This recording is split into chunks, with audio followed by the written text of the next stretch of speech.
Señor los bendiga, hermanos y amigos que se están conectando, las personas que se van a conectar. Es un privilegio enorme poder estar una vez más en este programa de radio, en su programa Escudriñando las Escrituras.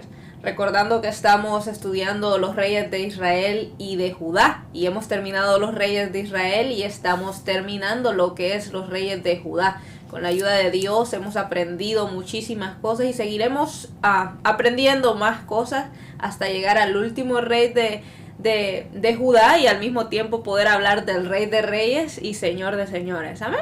Sí, amén. Es un enorme privilegio que el Señor nos concede, como siempre, hermanos, de estar aquí para poder compartir la palabra del Señor. Y vamos a ubicarnos. Ya hemos orado fuera de cámara para aprovechar aquí el tiempo en vivo. Sabemos que solo el Señor es el que nos da la sabiduría, el conocimiento para poder transmitir el mensaje de la palabra del Señor. Entonces vamos a ubicarnos en el segundo libro de Reyes, en su capítulo 18. Dice la palabra del Señor: en el tercer año de Oseas, hijo de Ela, rey de Israel, comenzó a reinar Ezequías, hijo de Acaz, rey de Judá. Cuando comenzó a reinar era de 25 años y reinó en Jerusalén 29 años. El nombre de su madre fue Abi, hija de Zacarías. Hizo lo recto ante los ojos de Jehová, conforme a todas las cosas que había hecho su padre David su padre. Desde que comenzamos a leer, creo que Ezequías es uno de los reyes más conocidos que la mayor parte de cristianos conocemos. Siempre hay algunos que se destacan entre otros por sus historias, ¿verdad? Creo que hay pasajes de la historia de Ezequías que son bastante predicadas. Nos comienza a narrar la historia de que comenzó de 25 años. Era un muchacho, y lo curioso de todo es que él es hijo de Acaz. Acaz fue el último rey que miramos, un rey perverso que dejó al Señor, que no quiso agradar al Señor, y que este hombre fue tan tremendo porque él cierra las puertas de la casa del Señor. O sea, fue un impedimento, además de que él se torció, literalmente se vuelve a los ídolos, pero aparte de eso, cierra la casa del Señor para evitar que hubiera culto a nuestro Dios Todopoderoso. Entonces se destaca acá por ser bastante perverso, y de este hombre perverso nace un hombre piadoso que vamos a conocer en esta hora. Dice que él no anduvo conforme al camino de Acaz su padre, sino más bien sobre el camino que David su padre, dice aquí. Recuerde eso, que vienen en esa descendencia de David, aunque David no era su padre literalmente, pero los reyes del sur hasta este momento venían de la descendencia de David, y por eso es que lo dice. Y empieza a contarnos la historia que él quitó los lugares altos y quebró las imágenes y cortó los símbolos de acera, e hizo pedazos la serpiente de bronce que había hecho Moisés. Y este pasaje es bastante curioso porque él empieza a destruir ídolos, pero entre esos ídolos que el pueblo adoraba hasta este tiempo estaba aquella serpiente que del libro de Números nos habla la palabra del Señor, ¿verdad? Que en el desierto en medio del desierto, aquellas serpientes venenosas que mordían a la gente, porque habían murmurado, ¿verdad? Porque habían murmurado, era un juicio de Dios, y Dios le dice a Moisés que haga una serpiente de bronce y la levante, y que los que miraran ahí iban a ser sanados. Y verdad, después en Juan 3:16 nos dice eso, ¿verdad? Que esa serpiente era tipo del Cristo que iba a ser levantado en la cruz del Calvario para pagar por nuestros pecados, que así como Moisés levantó la serpiente, así era necesario que el Hijo del Hombre fuera levantado, fuera crucificado, para pagar por nuestras maldiciones, por nuestros pecados. Pero aquí miramos a un pueblo que después de cientos de años, esa imagen que había sido para bendición, en ese caso para sanidad y para señal de que un día Jesucristo iba a ser sacrificado, ellos la convirtieron en un ídolo, ¿verdad? Como siempre, ser humanos somos dados a que nuestro corazón se desvíe a la idolatría, pero lo lindo de aquí es que miramos a un Ezequías que miraba que este instrumento todavía era tropiezo para el pueblo, y él lo quita. Dice, porque hasta entonces le quemaban incienso los hijos de Israel y la llamó Neustán. En Jehová, Dios de Israel, puso su esperanza, ni después ni antes de él hubo otro como él entre todos los reyes de Judá. Y mira que este elogio es curioso porque sabemos que David fue uno de los hombres, de los mejores reyes que existió, un hombre con un corazón adorador, pero hubo un pelo ahí, ¿verdad? En la sopa de David, en la vida de David, que Dios se marca en la historia, que dice que David fue un hombre recto, excepto por su pecado con Betsabé, que después lo llevó también a un asesinato. Entonces quedó esa mancha en la vida de David, pero aquí está dándole un muy buen elogio a Ezequías. Dice, porque siguió a Jehová y no se apartó de él, sino que guardó los mandamientos que Jehová prescribió a Moisés. Y Jehová estaba con él, y a donde quiera que salía, prosperaba. Él se rebeló contra el rey de Asiria y no le sirvió. Hirió también a los filisteos hasta Gaza y sus fronteras, desde las torres de las atalayas hasta la ciudad fortificada. Amén. Podemos ver un hombre excepcional, un hombre que decide ser diferente. Y creo que hemos hablado bastante también aquí acerca de la importancia de que en nuestra vida se muestre eso, que somos diferentes. Si nos hacemos llamar creyentes, hijos del Señor, nuestra vida tiene que reflejar eso, al Dios que nosotros alabamos. Y podemos ver a un hombre que se fijó y siguió ejemplo de otro gran hombre, porque David quedó en la historia como ese ejemplo, como tú decías, como ese ejemplo de lo bueno, no como Jeroboam, que quedó lo malo. Entonces este hombre empezó a fijarse en un buen ejemplo. Creo que eso debería de también hacernos reflexionar a nosotros, como siempre, de que hay personas que te dan ejemplo, y ejemplo para bien, porque muchas veces tendemos a decir que no miremos tanto al hombre, pero hay hombres que nos dan buenos ejemplos. Así es. En la Biblia y aún en nuestro diario caminar. Y la Biblia nos habla de que lo examinemos todo. Y yo me tomo esa palabra de que hasta las actitudes de ciertas personas que son buenas, yo digo, qué buena actitud, a mí me gustaría seguir esa actitud, imitar esa actitud, porque en nuestra vida siempre tiene que haber ese deseo, primeramente de imitar a Cristo, porque Él es nuestro mayor ejemplo, pero hay ciertas actitudes de hermanos que tal vez nosotros convivimos diariamente, o de nuestros propios familiares, o personas que nosotros conocemos, que tú dices, wow, tiene bastante paciencia, o es prudente, no tiende a no hablar cuando no debe de hablar, tiende a callar. O sea, son cosas pequeñas que nosotros nos tenemos que fijar en cada persona y imitar lo bueno. Porque miro a este hombre que imitó lo bueno de David. Hizo lo recto ante los ojos del Señor.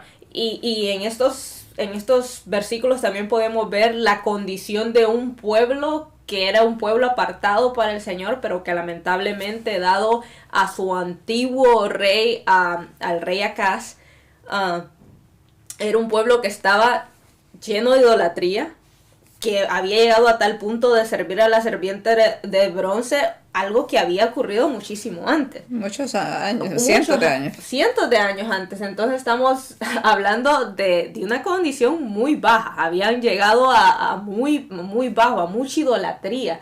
Y es lamentable escuchar esto del pueblo de Judá, porque creo que lo hemos dicho aquí, había una gran diferencia entre el pueblo de Judá y el pueblo de Israel. El pueblo de Israel era más recatado, se esperaba que fuera más recatado, que no se diera la idolatría y que fuera un pueblo que adorara al Señor. Mas sin embargo, miramos una condición de un pueblo totalmente dado a la idolatría, dado a darle la espalda al Señor. Y creo que no es muy diferente a la condición que miramos hoy en día. Porque estamos viendo muchísimas personas o muchísimo pueblo del Señor que podemos decir que adoramos y exaltamos al Señor, pero nuestra condición en realidad es idolatría. Estamos dados a los placeres de este mundo y no estamos siendo diferentes. Pero he aquí qué maravilloso poder ver un líder que se levante diciendo, pero esto ya no va a pasar. Puede que la condición del... Y siendo muchacho. Y siendo muchacho. Y mira qué maravilloso, siempre me ha llamado la atención esto de la palabra. Usualmente, cuando Jesús inició su ministerio, ¿cuánto tenía? Como 30. Como 30, ya los 33 finalizó, ¿cierto? Tú miras que la mayoría de personas que, si miramos, ¿cómo me voy a explicar? Cuando yo miro la palabra, hay bastantes personas que el Señor utilizó a su corta edad. Sí. No tuvieron que esperar a ser ya ancianos, porque muchas veces al joven ese es su pensamiento. Cuando yo ya sea grande, porque es que yo necesito vivir, disfrutar ahorita, porque la juventud solo se vive una vez. Pero qué maravilloso es vivir la juventud en Cristo. Amén. Es algo maravilloso poder darle nuestros mejores años al Señor y decir, cuando nosotros ya tengamos más edad, decir, gracias a Dios me libró de todo aquel pecado, todo lo malo que pude haber hecho, pero me libró, me apartó, me escogió y viví mi juventud en Cristo. Creo que esa es una gran bendición, poder decir esas palabras. Y aún la persona tal vez que no vivió su juventud en Cristo, el Señor ha tenido misericordia y ahora lo tiene en sus caminos. Entonces motivo darle gloria al Señor. Pero si miramos a través de la Biblia, tú me traías a memoria esos 25 años, era corta la edad. Más que nada, el punto es que no importa la edad. No importa la edad, el Señor puede utilizar a una persona. Entonces se levanta un hombre con una visión diferente. Y creo que nosotros tenemos que tomar a conciencia eso y también a ejemplo y a enseñanza. Que muchas veces nosotros podemos ser esa persona que se levante con una actitud diferente o con un pensamiento diferente, porque tal vez lo que hemos estado haciendo, lo que se está haciendo no está bien delante del Señor, pero nosotros podemos decir, pero ya no más, necesitamos enderezarnos, necesitamos aplicar la palabra y aprender a vivir o empezar a vivir conforme a lo que ella nos manda, conforme a lo que el Señor quiere que vivamos. Sí, o sea, gente determinada, que si algo no está bien, es lo que me recuerda del rey Asa, que él quitó la imagen que tenía su mamá, ¿verdad? Y la depuso de ser reina madre por la idolatría. O sea, porque a veces nosotros, porque somos dados o influenciados, a veces porque estamos entre familia o porque estamos entre amigos, pensamos que desautorizamos a aquellos que están arriba de nosotros y no les seguimos la corriente. Pero lindo es saber que nosotros a quien tenemos que poner primero es al Señor, y eso nos va a ayudar a ser rectos, a ser fieles y corregir aún aquellos que están con mucho respeto, obviamente, ¿verdad? Aquellos que pueden tener más edad que nosotros o que pueden tener un cargo arriba de nosotros. El respeto no se trata de ser ciegos. Amén. No decir, no, eso no está bien, o yo tengo que hacerlo eso porque mi líder lo hace, pero si está malo, no imitemos lo malo. Sobre todo tiene que estar el respeto a la palabra del Señor. Y dice que este hombre siguió, entra con gran ímpetu, con fuerza, decidido a servirle al Señor, este muchacho. Segundo libro de Crónicas 29, del 1 al 11, dice que él abrió las puertas del templo, porque recordemos que su padre Acaz las había cerrado y había metido ídolos ahí y ya no permitía que se adorara al Señor en ese lugar. Dice, en el primer año de su reinado, en el mes primero, y vale la pena recalcar esto, que dice que en el primer año de su reinado, él no esperó que pasara el tiempo. O sea, fue quitando las imágenes que eran tropiezos, pero también abrió el culto al Señor, el lugar donde se debía adorar al Señor. Dice que en el mes primero abrió las puertas de la casa de Jehová y las reparó, e hizo venir a los sacerdotes y levitas y los reunió en la plaza oriental y les dijo, oídme, levitas, santificaos ahora y santificad la casa de Jehová, el Dios de vuestros padres, y sacad del santuario la inmundicia. Y mire qué lindo esto, porque Ezequías sacude a aquellos que eran encargados de ministrar en la casa del Señor. En el primer año de su reinado, en el primer mes, él iba rápido, porque hay cosas, hermanos, que no hay que esperar que pase el tiempo para nosotros. Cuando sabemos que algo está malo, prontamente hay que arreglarlo, no hay que esperar.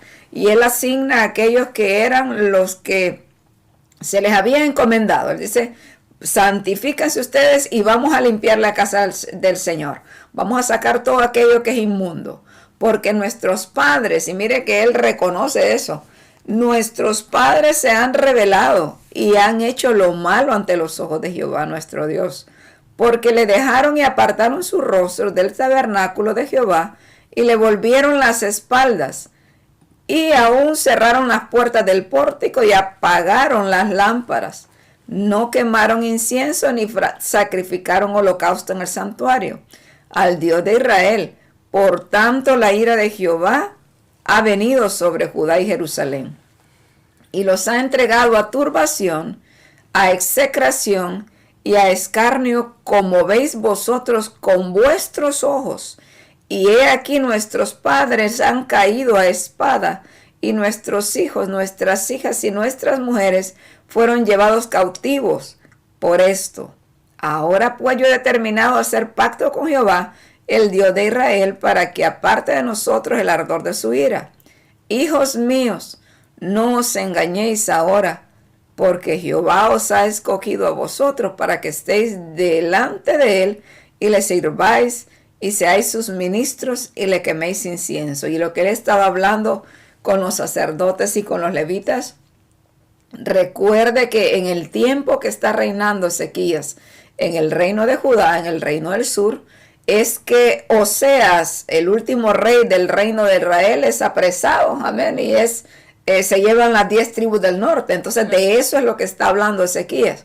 A nuestros padres han pecado, hemos dejado al Señor, y es por eso que ahora se los han llevado cautivos. Estamos sufriendo consecuencias por habernos apartado al Señor.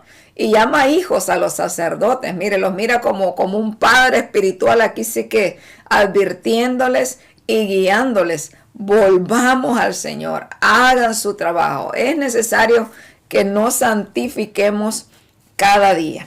Y esto es lo que nos recuerda este pasaje que es tan conocido en Mateo 6:33, que dice que busquemos el reino de Dios y su justicia, y todas las cosas vendrán por añadidura. Entonces vemos aquí el ejemplo de Ezequías guiando y comenzando por aquellos que debía comenzar, ¿verdad? Los sacerdotes y los levitas eran los encargados, ¿verdad?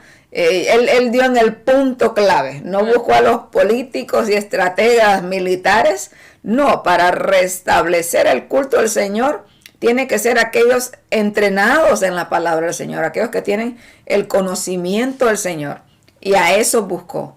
Dice también en 2 de Crónicas 31:9 que celebró nuevamente la Pascua. Dice, envió Ezequías por todo Israel y Judá y escribió cartas a Efraín y a Manasés para que viniesen a Jerusalén, a la casa de Jehová, para celebrar la Pascua a Jehová, Dios de Israel. Y el rey había tomado consejo de sus príncipes y con toda la congregación en Jerusalén para celebrar la Pascua en el mes segundo. ¿Y por qué? Porque es importante.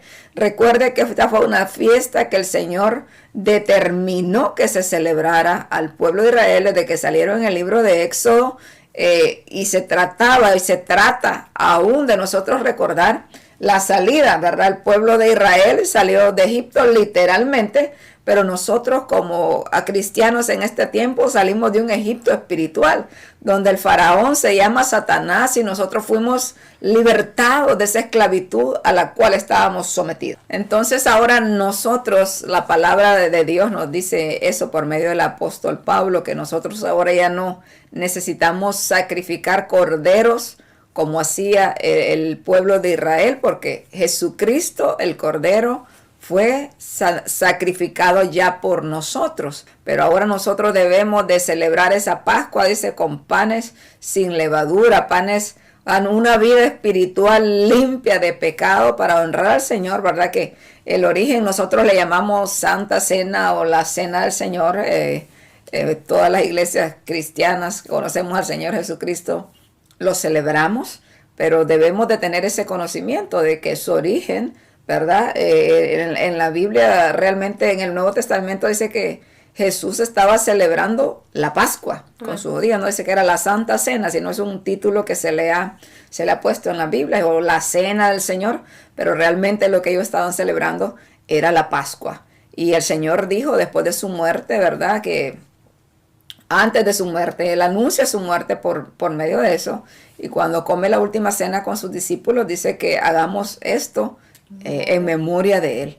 Cada vez que nosotros participamos de ese pan, recordamos que su cuerpo fue partido y que su sangre fue derramada. Cuando bebemos ese vino, sabemos que es algo simbólico, pero que nos sirve para ser agradecidos, para recordar de que por medio de ese cordero que fue inmolado, nosotros obtuvimos esa salvación gratuitamente, que para nosotros es gratis, pero para Él la pagó con precio de sangre, ¿verdad? Entonces fue algo muy bonito lo que hace a Ezequías, porque él está recordando ese mandamiento que Dios les había mandado que hicieran para que recordaran de dónde Dios los había sacado. Y creo que todos nosotros es malo que nosotros pasemos recordando nuestro pasado para deleitarnos en él o para pasarnos atormentando.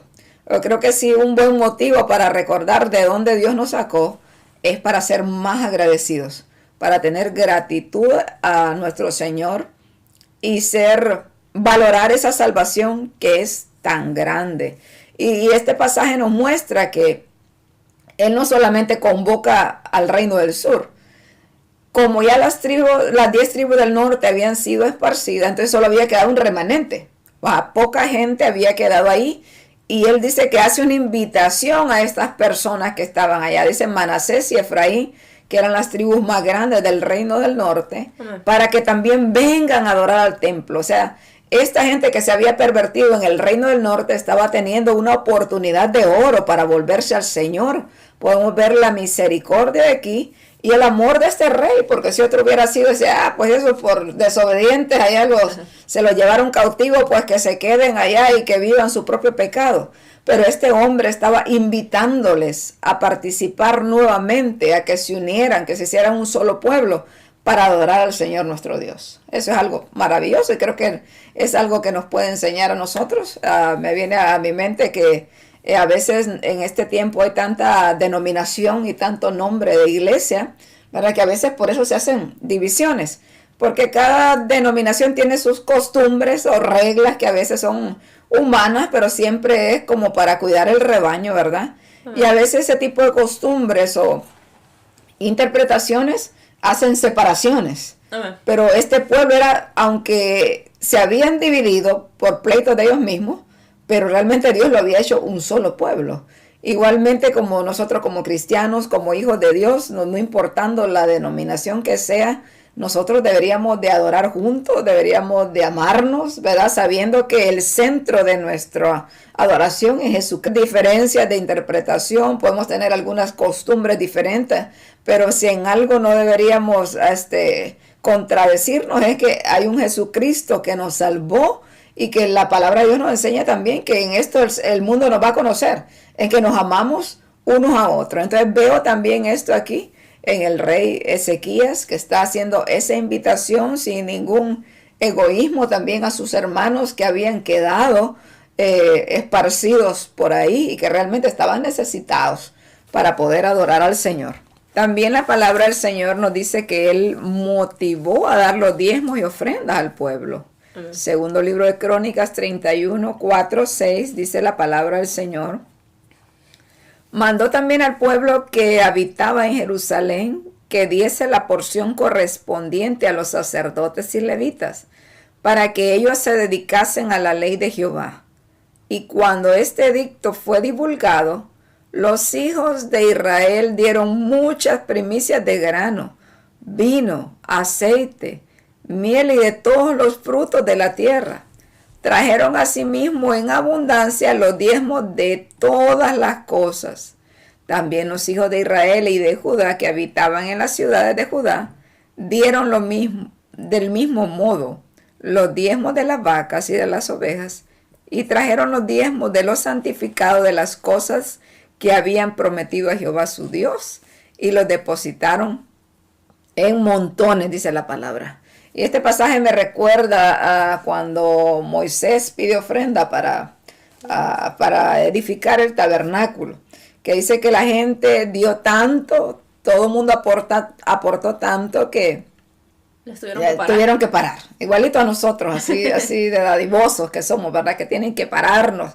La gente excedió a aquello que se le había pedido.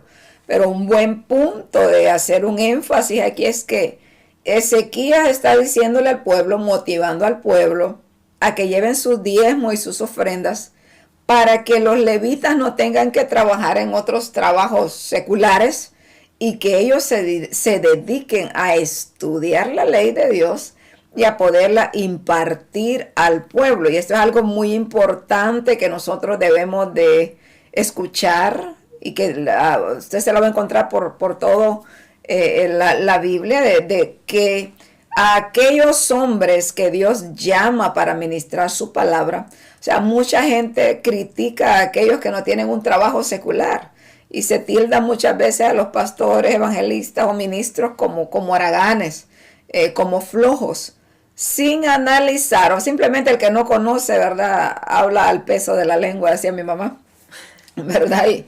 Y no saben el arduo trabajo que es estudiar la palabra del Señor, escudriñar las escrituras y sobre todo enseñarla y también lidiar con el pueblo. Para una persona aplicada. Para una persona aplicada, obviamente. Estamos hablando, bueno, eso, porque hay que hacer un énfasis, lo que la palabra de Dios enseña, lo que debe ser un ministro. Amén. Porque el mismo Pablo también es el que dijo, no, o Pedro, no recuerdo en el libro de los Hechos, cuando dijeron Pedro, creo que fue verdad, que no es justo que nosotros también estemos repartiendo las mesas, porque necesitamos, cuando eligieron los diáconos, necesitando hombres que nos ayuden porque había problemas, porque no repartían bien las provisiones de las viudas. Y él da ahí este mismo principio que nos muestra aquí, que dijo, para que nosotros necesitamos hermanos que nos ayuden a servir la mesa, para que nosotros nos dediquemos a la oración y al estudio de la palabra.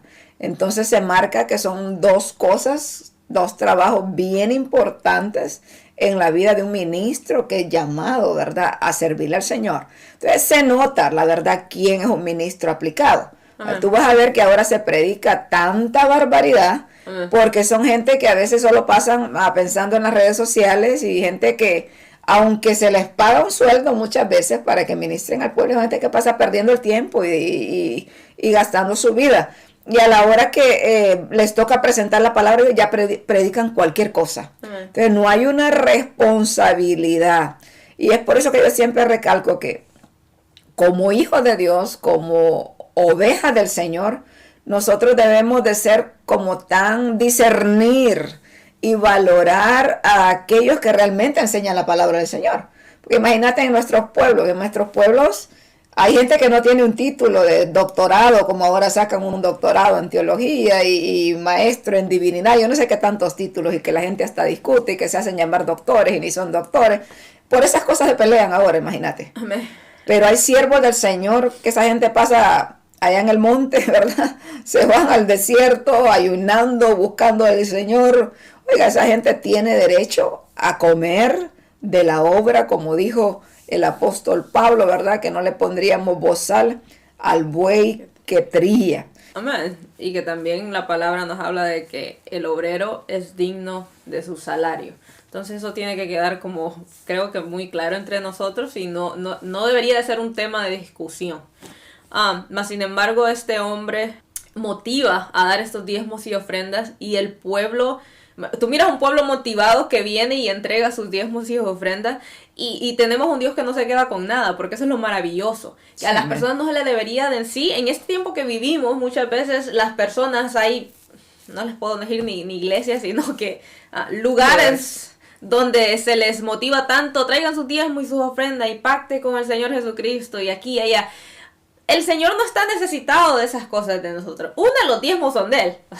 Cosa indiscutible. Y la ofrenda es de tanto que nos ha dado el Señor. Nosotros podemos darle al Señor. Sí, pero, más sin embargo, este pueblo es motivado y va y lo entrega. Pero lo que trato de decir es que en nuestro tiempo no nos debería de motivar la persona a decir, venga hermano, venga y traiga sus cosas, que el Señor lo necesita.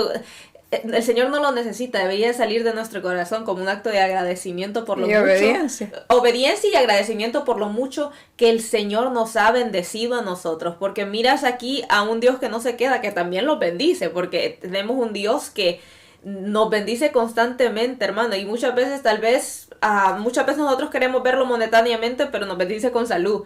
Es un tesoro grande. Es un tesoro muy grande. Bendice a mucho pueblo con trabajo, con una familia unida. Y hay muchas bendiciones de parte del Señor que no todo lo tenemos que hacer monetariamente muchas veces. Y de esta manera dice el versículo 8, cuando Ezequías y los príncipes vinieron y vieron los montones, bendijeron a Jehová y a su pueblo Israel. Y preguntó Ezequías a los sacerdotes y a los levitas acerca de estos montones. Mira, un hombre sorprendido, porque él motiva, pero el pueblo es motivado, y me imagino que es motivado por un buen ejemplo, porque claro, tú no vas a seguir a una persona que te dice, ven, diezmo, ofrenda, pero si no lo hace, creo que no. Es un tropiezo. Sería un tropiezo. Entonces este hombre está asombrado de lo mucho que el pueblo trajo, y les pregunta a los sacerdotes y a los levitas, y el versículo 10 dice, y el sumo sacerdote Azarías de la casa de Sadoc le contestó, desde que comenzaron a traer las ofrendas a la casa de Jehová, hemos comido y hemos saciado, y nos ha sobrado mucho, y nos hemos saciado y nos ha sobrado mucho, porque Jehová ha bendecido a su pueblo y ha quedado esta abundancia de provisiones. El versículo 20 dice, de esta manera hizo Ezequías en todo Judá, y ejecutó lo bueno, recto y verdadero delante de Jehová su Dios. En todo cuanto emprendió en el servicio de la casa de Dios, de acuerdo a la ley y los mandamientos, buscó a su Dios, lo hizo de todo corazón y fue prosperado. Mira qué maravilloso lo que dice ahí. Lo hizo de todo corazón y fue prosperado. Podemos ver que hubo una actitud honesta. Una actitud honesta de parte de este hombre, porque muchas veces las personas hacen cosas para el Señor, pero no con un recto corazón, no con un corazón verdadero, y tenemos que recordar que el Señor nos conoce y conoce nuestro corazón. Sí, amén. Así es. En el segundo libro de Crónicas, capítulo 32, versículo del 1 en adelante, nos habla ya cuando se levantan las dificultades. Porque en nuestra vida tenemos que como entender eso. Y creo que es algo que a mí me ha enseñado bastante. Que muchas veces cuando tú miras las aguas como que muy tranquilas o que todo está muy bien, tienes que dar gracias al Señor y dar gracias al Señor en ese momento, pero saber también que tenemos un enemigo que anda como león rugiente, dice la palabra, buscando a quien devorar.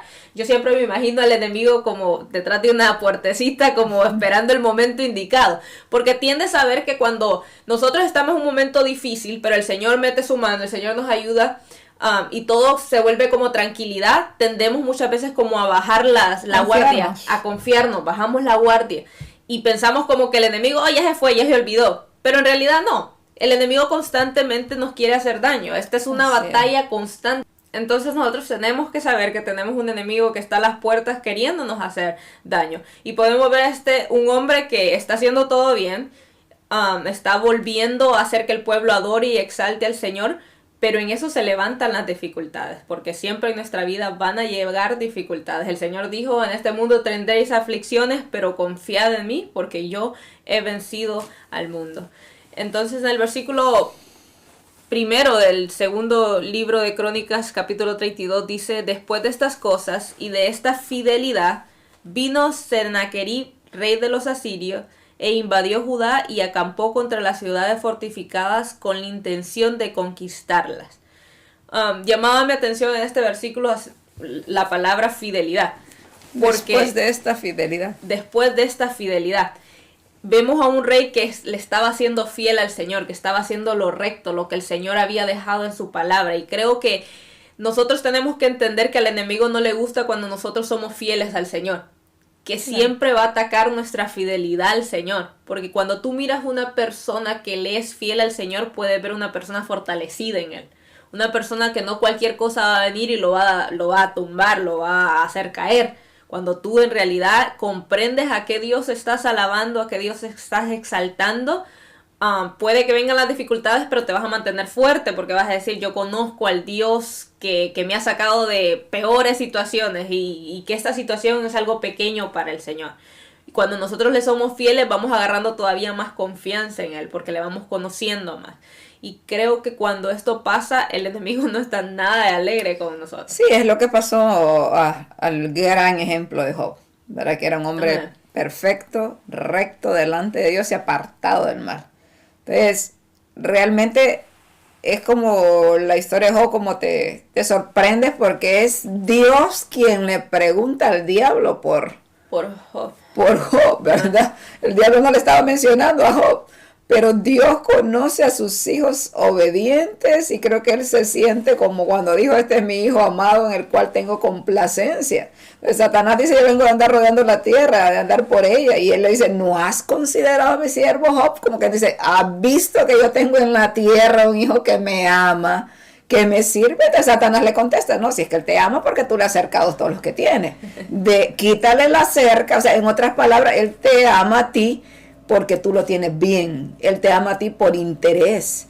Y eso nos recuerda esta historia de Ezequías. O sea, Ezequías estaba haciendo lo correcto delante del Señor, pero hay un enemigo que no le gusta y va a tratar de hacernos tropezar. O sea, las pruebas, recuerde usted que no vienen solo para la gente que se porta mal y que viene la disciplina. No, también viene para los hijos obedientes, para probar que hay en nuestro corazón. O sea, no debemos de estar confiados, ¿verdad? Porque Job se pudo haber preguntado. Nosotros ahora leemos la historia de Job, pero ya está revelado todo lo que pasó y para nosotros es fácil. Amén. Pero él no sabía nada. Entonces nosotros en el momento de la prueba, nosotros no sabemos cuál es el final de la historia, ¿verdad? Que para Job fue espectacular, y lo que Dios permitió por medio de Job era mostrar su fidelidad en aquel hombre, que aquel hombre le amaba a Dios por lo que él era y no por lo que Dios le daba. Amén. Y ese es nuestro reto en medio de las pruebas, en medio de las circunstancias,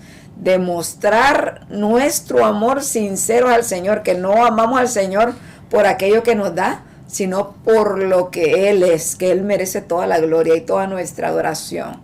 Entonces miramos aquí a un Sennacherib, que era el rey de Asiria, aquel ejército, aquel reino que había conquistado, acá estaba acabando de conquistar las tribus del norte, y en ese tiempo Ezequías está mirando todo. Ezequías miró con sus ojos esta invasión que hizo este rey a las 10 tribus del norte en el reino de Israel. Y entonces era como para ponerse espantado. Si Ezequías se asustó, él tenía toda la razón, porque era un ejército que estaba conquistando naciones. Pero en este capítulo 32 del segundo libro de Crónicas, entre estos pasajes a mí me llamó mucho la atención, que dice, tuvo consejo de sus príncipes con sus hombres valientes para cegar las fuentes de agua que estaban fuera de la ciudad, y ellos le apoyaron. Entonces se reunió mucho pueblo y cegaron todas las fuentes y el arroyo que corría a través del territorio, diciendo, ¿por qué han de hallar los reyes de Asiria muchas aguas cuando vengan? Y entonces me encanta esta actitud, porque me hace pensar, me hace meditar en eso, que muchas veces nosotros miramos al enemigo venir, pero no utilizamos estrategias. La palabra de Dios nos dice que el enemigo usa sus maquinaciones, tiene plan muy bien trazado para destruirnos, pero la estrategia y la sabiduría de Ezequías fue decir, si afuera tenemos pozos de agua, va a venir el ejército enemigo, ¿por qué nosotros les vamos a dar de beber a ellos para que se hagan más fuertes y tengan más fuerzas para destruirlos a nosotros?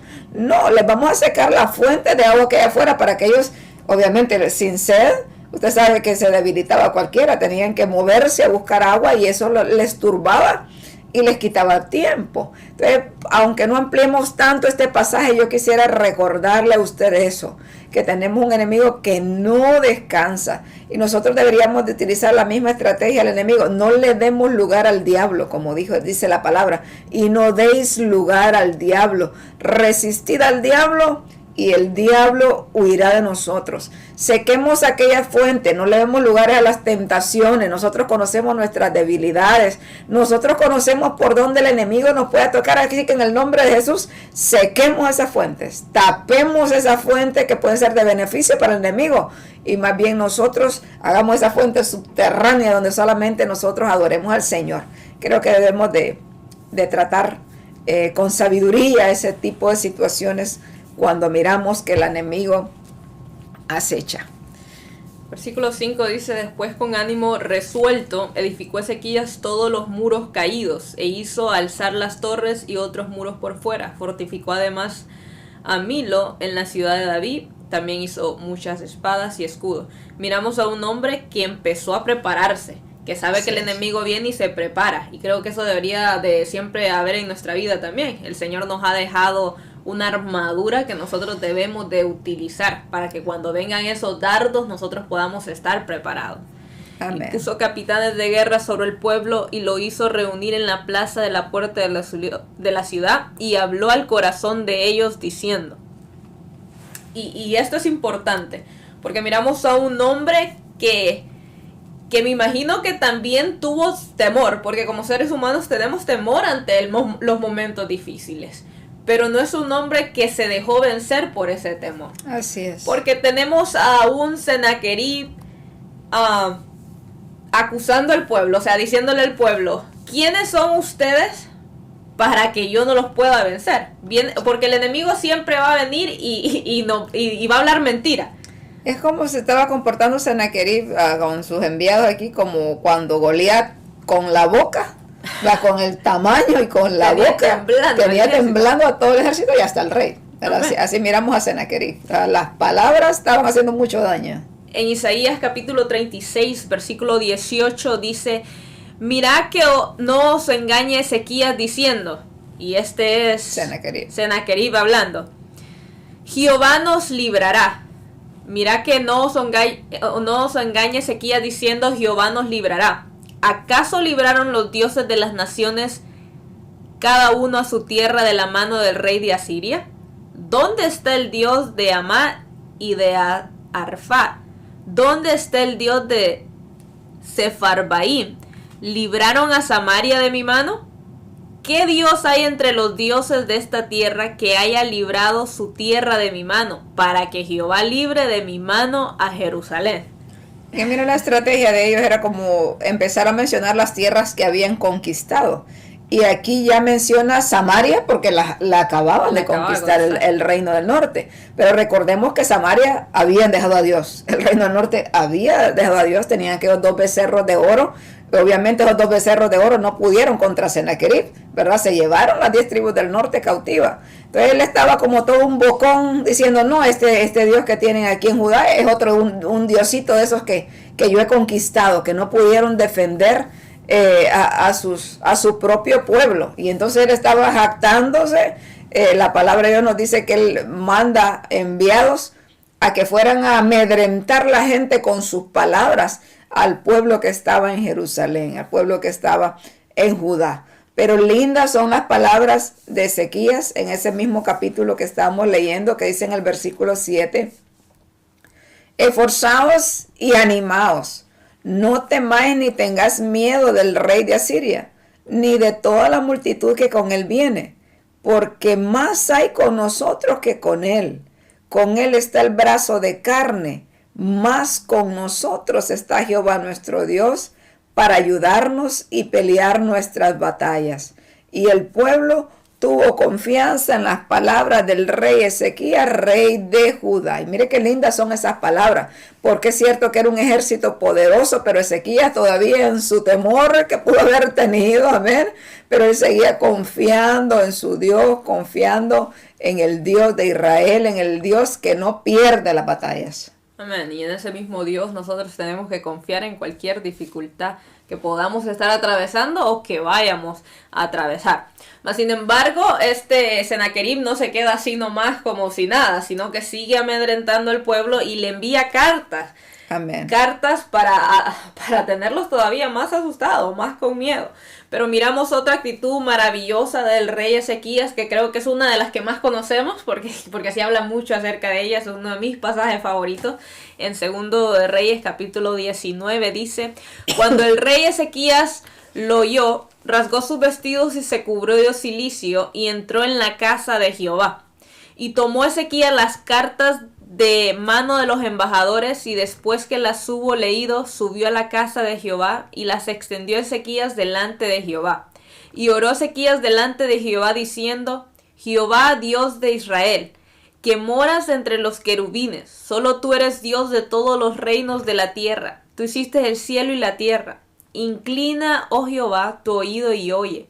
Abre, oh Jehová, tus ojos y mira, y oye las palabras de Sennacherib, que ha enviado a blasfemar al Dios viviente. Mira qué palabras la que le dice. Te ha venido a ofender a ti, Señor. Sí, amén. Es verdad, oh Jehová, que los reyes de Asiria han destruido las naciones y sus han destruido las naciones y sus tierras, y que echaron al fuego a sus dioses, por cuantos ellos no eran dioses, sino obra de mano de hombre, madera o piedra, y por eso los destruyeron.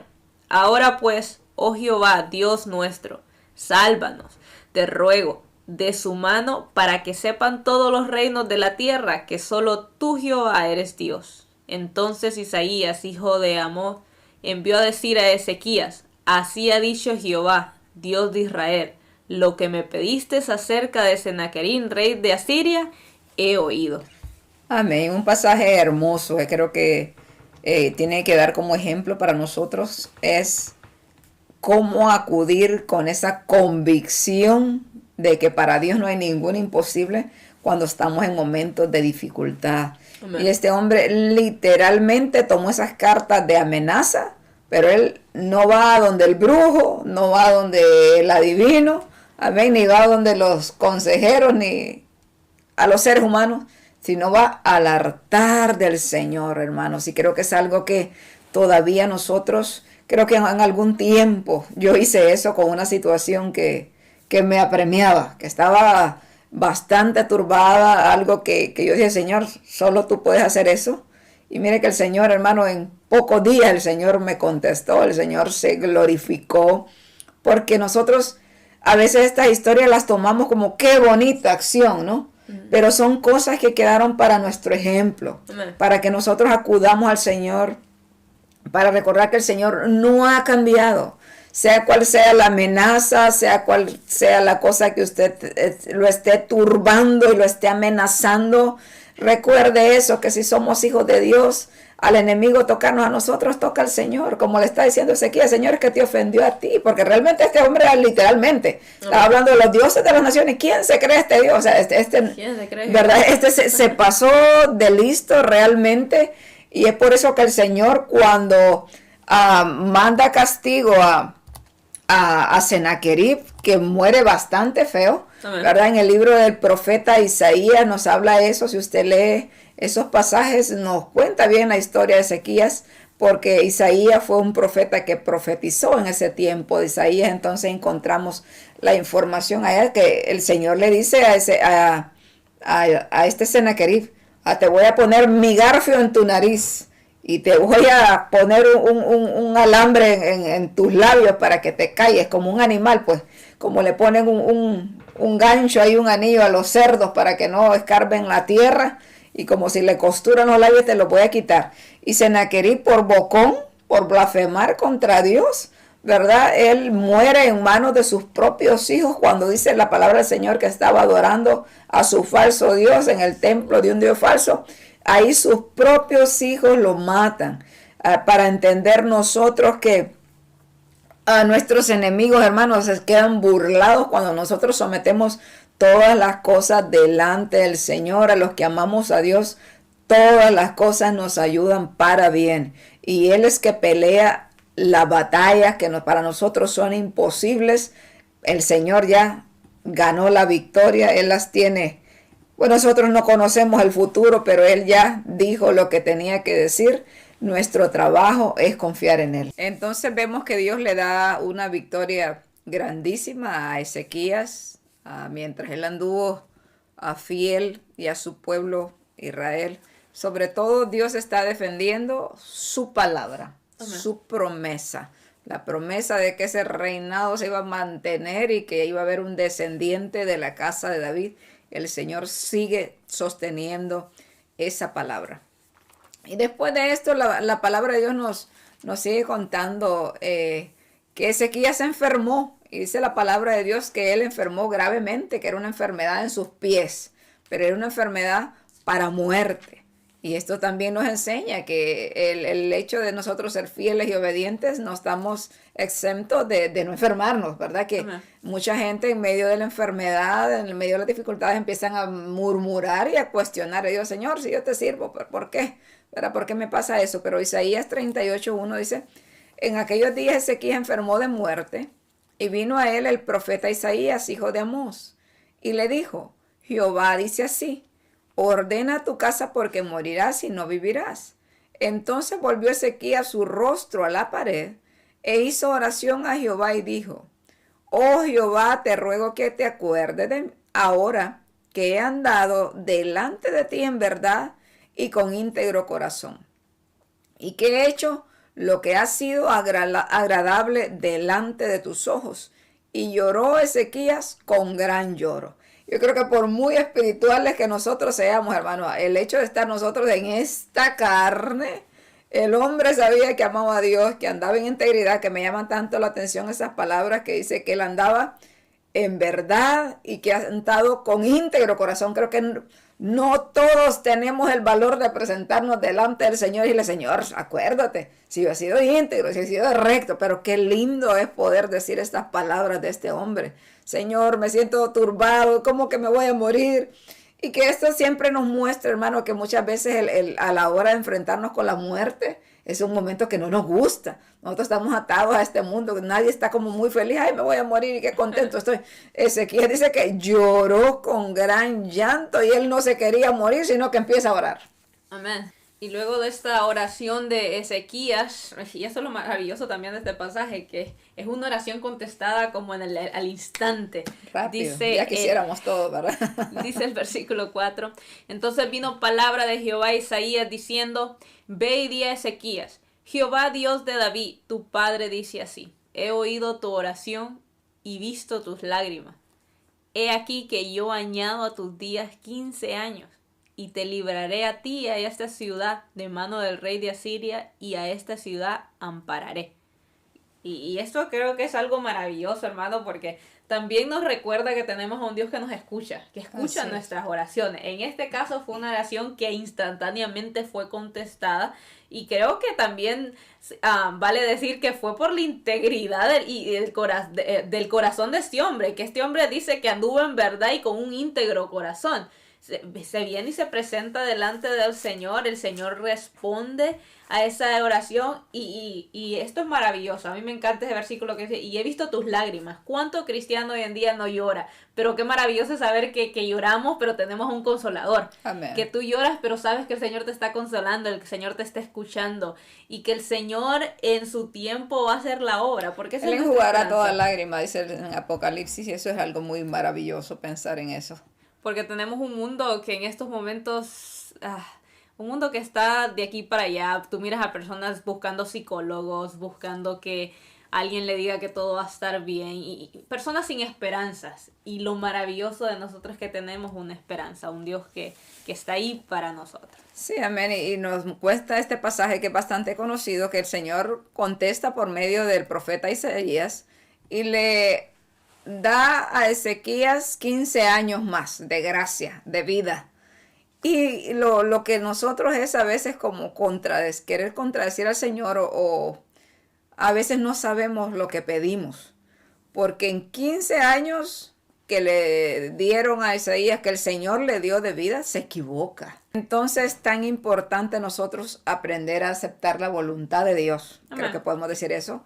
Porque si confiamos siempre que la voluntad de Dios es buena, es agradable y es perfecta.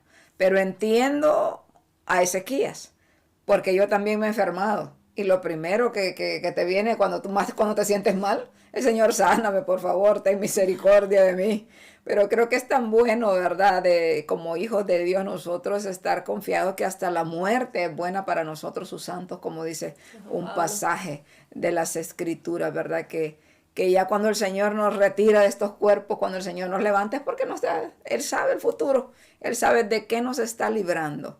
El segundo libro de Crónicas 32, 27 dice: y tuvo Ezequías riquezas y gloria, muchas en gran manera, y adquirió tesoros de plata y oro, piedras preciosas, perfumes, escudos y toda clase de joyas deseables. Asimismo hizo depósitos para la renta del grano, del vino y del aceite, establos para toda clase de bestias y apriscos para los ganados. Adquirió también ciudades y hatos de ovejas y de vacas en gran abundancia, porque Dios le había dado muchas riquezas. Ezequías cubrió los manantiales de Gihón, la de arriba, y condujo el agua hacia el occidente de la ciudad de David. y fue prosperado Ezequías en todo lo que hizo. Mas en lo referente a los mensajeros de los príncipes de Babilonia que enviaron a él para saber el prodigio que había acontecido en el país, Dios lo dejó para probarle, para hacer conocer todo lo que estaba en su corazón. Y usted sabe que el final de los días de Ezequías es que después de que Dios lo sana a él, el rey de Babilonia envía mensajeros para ver cómo estaba Ezequías. Se dio cuenta de lo que pasaba, pero era más bien para inspeccionar. Eran como estos espías para ver cómo estaba esa tierra, a ver qué podían hacer y qué provecho podían sacar. Y Ezequías, cuando recibe esa visita de estos babilonios, él lo que hace es exhibir aquello que Dios le había dado, ¿verdad? Él enseña todo lo que había en sus recámaras, todos sus tesoros, toda la bendición del Señor, pero no habló del Dios que le había dado todas esas bendiciones, sino que se jactó. Y es por eso que el Señor, por medio del profeta Isaías, le manda exhortación y le dice eso, que ellos, así como le enseñó todas las riquezas y todo lo que Dios le había dado, así iban a venir los babilonios y iban a tomar todas sus riquezas y todo lo que había en su casa y se iban a llevar cautivo a esa nación, y que ese es el final de las tribus del sur, ¿verdad? De estos reinos, de este reino del sur. Entonces vemos en esos 15 años que le restaron de vida, que se le concedieron por gracia, que él no los aprovechó, sino que más bien fueron para torcerse, para mostrar un corazón jactancioso. Segundo de Reyes 20:24 dice: en aquel tiempo Ezequías enfermó de muerte y oró a Jehová, quien le respondió y le dio una señal. Mas Ezequías no correspondió al bien que le había sido hecho, sino que se enalteció su corazón, y vino la ira contra él y contra Judá y Jerusalén.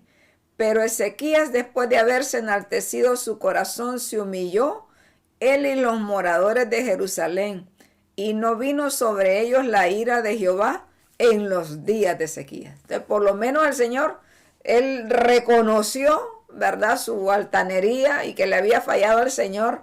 Se humilla y por lo menos el castigo no le vino en sus días, pero sí fue un castigo que vino después de su muerte, ¿verdad? Entonces podemos aprender acerca de eso. Siempre démosles la gloria al Señor en todas las cosas, en todas las victorias que el Señor nos haya dado. Siempre reconozcamos que sin Él nosotros no somos nadie, porque se le da esta señal de la que se habla Ezequiel, es que Dios mismo retrocedió la sombra del sol. Imagínese eso, para demostrarle que de verdad lo había sanado. O sea, fue un hombre que Dios le escuchó sus oraciones. Amén. Era un hombre que Dios tenía en alta estima.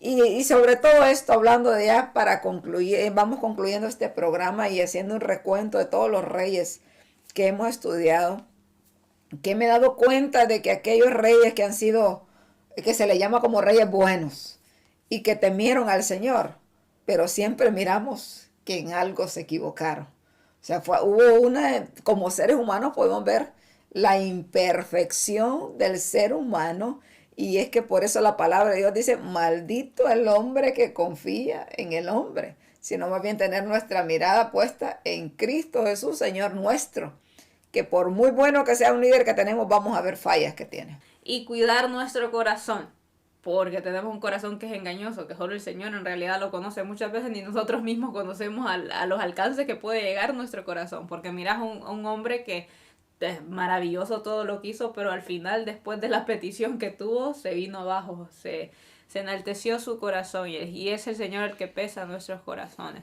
Sí, amén. En segundo libro de Crónicas, capítulo 32, versículo 32, nos habla acerca de la muerte de Ezequías. Y dice: los demás hechos de Ezequías y sus misericordias, he aquí todos están escritos en las profecías del profeta Isaías, hijo de Amós, en el libro de los reyes de Judá y de Israel. Y durmió Ezequías con sus padres, y los sepultaron en el sepulcro más prominente de los sepulcros de los hijos de David, honrándole en su muerte toda Judá y toda Jerusalén, y reinó en su lugar Manasés, su hijo. Amén. Y esa es la historia del rey Ezequías que hemos tratado de resumir, porque es bastante lo que se habla de él, y hemos aprendido varias lecciones de eso. tomando en cuenta lo primero y lo positivo, que fue un rey bueno que intentó agradar al Señor, que confió en el Señor, que en el momento de dificultad acudió al altar del Señor. Creo que es algo que muchas veces se olvida, mucha gente va a la congregación, pero se le olvida de doblar sus rodillitas, o en casa, ¿verdad? Porque ahora nuestro corazón es nuestro altar, porque somos templo y morada del Espíritu Santo. Entonces debe haber un altar donde se quema ese incienso al Señor, donde nuestras oraciones deben de ser agradables a Él, poner todas nuestras peticiones y nuestras cargas, nuestras quejas delante de su presencia, orar sin cesar, como dice la palabra del Señor, o sea, orar en todo tiempo y confiar en Él. Vemos a un hombre que, siendo muy correcto y consagrado al Señor, al final se equivoca, ¿verdad? Nosotros debemos de estar siempre, por eso la palabra también del Señor nos dice que el que piensa estar firme, mire que no caiga. Pero gracias al Señor que después se equivocó, dice que se humilló y no se quedó soberbio. Entonces, por eso Ezequías se cuenta como un buen rey, quedó como un buen rey en la historia. Se equivocó como todo ser humano, pero fue un rey que le hizo bien al pueblo de Judá, Jerusalén.